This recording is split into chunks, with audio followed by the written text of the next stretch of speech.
15 ساڵ بەسەرکۆشی دوایی نووسەری گەورەی کورد دکتۆر معرف خەزنەدار تێدەپەڕێ. لە ساڵی 1930 لە شاری هەولێر و لە بنەماڵی خەزنەدارەکانی هەولێر لەدایک بووە.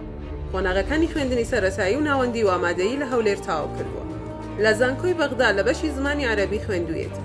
لە ساڵی 1968 چووەتە یەکێتی سۆڤیەت و لەوێ بڕوانامەی دکتۆرای لە ئەدەبی کوردی بەدەستهێناوە. پاشان گەڕایەوە بۆ مامۆستای بەشی کوردی زانکۆی ئەدەبیاتی بەغدا و هەروەها بەشی ئەدەبیاتی زانکۆی عنابی جەزایر و بەشی ئەدەبیاتی زانکۆی سەلاحەدین لە هەولێر. خەزنەدار ئەندامی کۆڕی زانیاری کورد بوو. سەرپەرشتی ژمارەیەکی زۆرنامەی زانکۆی ماستەر و دکتۆرای کردووە.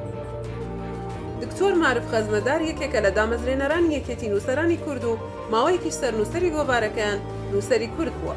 هەروەها چەند ژمارەیەکی گۆڤاری دەفتەری کوردەواری دەرکردووە و لە گۆڤاری ڕۆژی کوردستان شەمس کوردستان دەستەی نووسەران و لە گۆڤاری کاروان ڕاوێژکاری ئەدەبی و ڕۆشنبیری بووە.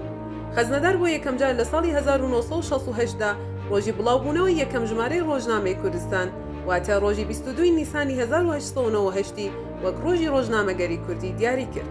مامۆستا معرف ماڵەکەی کردووەتە مەڵبەندی ڕووناکی بۆ پاراستنی تەکست و دەستنووس و ئەرشیڤی ئەدەبی کوردی و هەردەم دەرگای ماڵەکەی بۆ قوتابیان کراوە بووە و گەلێک قوتابی سوودیان لە کتێبخانە گەورەکەی وەرگرتووە.